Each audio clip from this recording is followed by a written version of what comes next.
preguntas nos hacemos los seres humanos? Cosas que increíblemente desconocemos y parecen milagros. Las curas de Jesús para muchas personas son consideradas milagros, algo sobrenatural.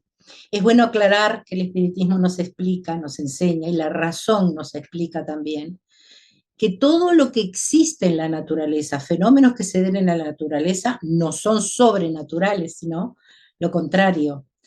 Es que desconocemos aquellas leyes que regulaban o que regulan los procesos naturales, y de ahí que los consideramos milagrosos, las curas de Jesús. ¿Son milagrosas en realidad? Kardec en el capítulo primero de la Génesis nos habla del carácter de las revelaciones.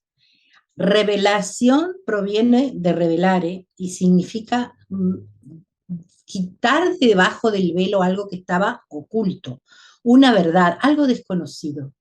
Por eso son reveladores, nos dice Kardec, los hombres y mujeres de ciencia que estudian e investigan las leyes naturales y han descubierto la ley que está detrás de determinados procesos naturales. Son reveladores entonces Lavoisier, Copérnico, Laplace, en fin, todos hombres y mujeres que han descubierto leyes que regulan la vida del mundo físico.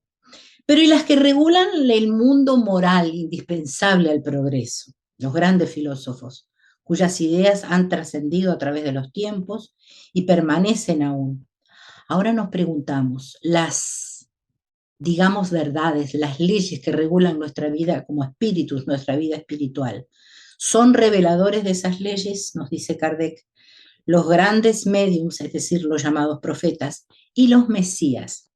Las curas de Jesús pueden considerarse milagrosas. Son milagrosos tal vez los procesos por los cuales se realizaban, si en aquel entonces, como decíamos, los seres humanos no comprendían y le atribuían el carácter de milagro. Hoy día también, si en el capítulo de la Génesis 15 Kardec nos habla al respecto, es bueno reflexionar un poco en torno a eso, las curas de Jesús. ¿Cómo realizaba esas sanaciones el maestro? El maestro Jesús, siendo un terapeuta, un gran terapeuta, puede ser considerado un gran maestro, maestro y señor, eso sí soy. ¿Cómo realizaba aquellas sanaciones? Kardec nos dice que si hay algo sorprendente también para tener en cuenta, es el magnetismo. Jesús era capaz de irradiar su poderoso magnetismo proveniente de un espíritu puro, recordémoslo. ¿Y qué es un espíritu puro? Un espíritu puro es alguien que desde su creación ha atravesado un larguísimo proceso, sometido también a la ley de evolución, desde que fue creado por su creador, como todos nosotros, como todo lo que existe, hasta llegar a las cumbres de la evolución, inimaginables de pronto, eso sí, para nosotros. Jesús era capaz de irradiar su magnetismo poderoso, sumamente desarrollado, penetrar con su pensamiento en lo profundo del ser humano. Su pensamiento se desplazaba en forma de ondas ultra cortas que son de un gran poder de penetración y llegaban al conocimiento profundo de los seres humanos que accedían a él, que buscaban su auxilio. Todos procedían de esa manera, buscando algo de él, las multitudes lo seguían. Las curas de Jesús pueden ser consideradas como activas o pasivas. Activas son aquellas donde él con su pensamiento, recordemos lo que nos dice el Espíritu Emmanuel, el pensamiento se manifiesta o se desplaza en forma de partículas o de ondas capaces de actuar en los espacios interatómicos y allí regenerar aquellas células. Las células mueren continuamente, dejan su energía, nos brindan su energía y vuelven a nacer. Podemos considerarlas sanadas en ciertas circunstancias. El Cristo consideraba, podía con su poder de penetración, su pensamiento, acceder al mundo interno de aquel que lo procuraba, lo buscaba. Por ejemplo, el ciego que hacía años, ciego y mendigo que hacía años que buscaba la sanación, y yendo a aquellas aguas que tenían ese carácter, eran consideradas aguas sanadoras. Una gran multitud estaba reunida en el lugar. Y él llamó al Cristo a voces, lo mandaban callar, pero Jesús lo escuchó y le pregunta, ¿qué es lo que tú quieres que yo haga por ti? Evidentemente que lo que quería era recuperar la vista, no ser ciego. Sin embargo, aquella pregunta tenía un sentido, que el individuo asumiera qué es lo que deseaba y buscaba. Que mis ojos vean, Señor, los caminos por donde mis pies transitan. Y le dice, ven. Imagínense ustedes, a un ciego lo llama que venga. ¿Por qué? Desde un punto de vista de la psicología profunda, se puede considerar mendigo a todo aquel que espera que desde afuera le sean resueltos sus problemas. En este caso, él le pide que asuma esa condición de voy a sanarme, voy en busca de la sanación. Es una cura que se puede considerar activa, donde él impone sus manos, donde Jesús dirige su pensamiento poderoso, como decíamos, de un grado alto de penetración, por sus características desarrolladísimas, además capaz de ser, digamos que obtener una asociación con los elementos de la naturaleza. Reencarnamos en este mundo. Somos afines con todo lo que existe en este mundo, en esta naturaleza. Él era capaz de atraer eso y algunos casos era de esta manera. Cada enfermedad tenía sus características diferentes.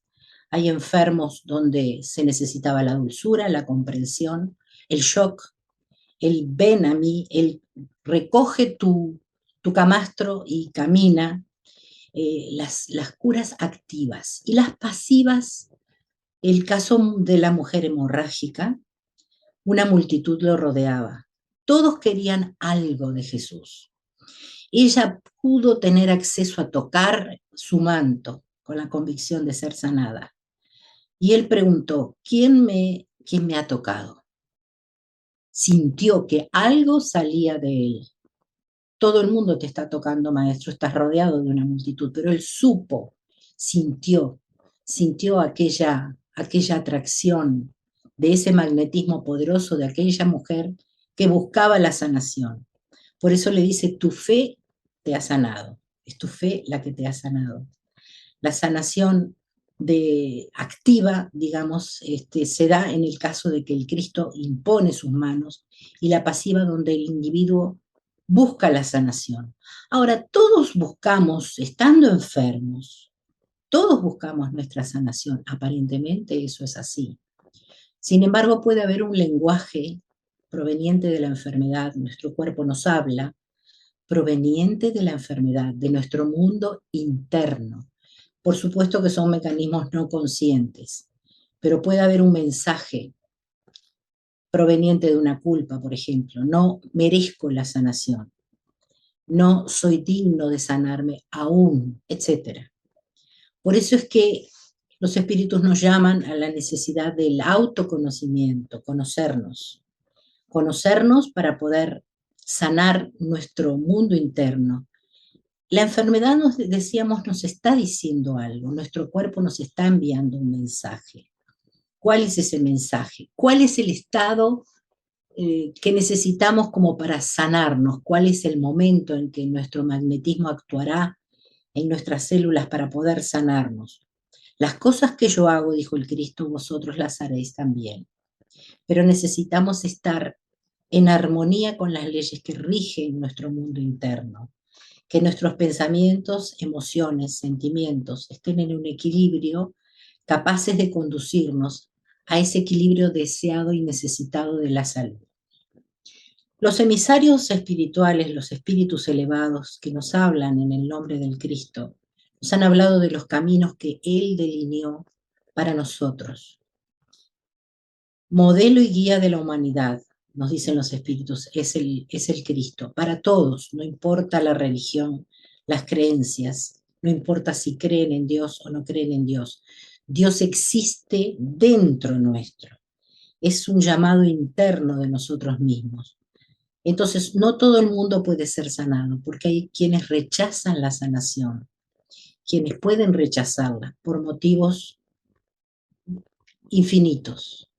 Por eso en aquella circunstancia donde Jesús llegó con sus discípulos a aquel pueblo, dijo: en este lugar no puedo sanar a nadie. Y se marcharon. Que, que esta breve reflexión nos lleve a conocer un poco más de las curas de Jesús, pero sobre todo de nuestras propias curas, que caminan, transitan por aquella síntesis perfecta: amar a Dios por sobre todas las cosas y al prójimo como a sí mismo. Es decir, necesitamos amarnos, conocernos y buscar ese equilibrio que todos deseamos y necesitamos.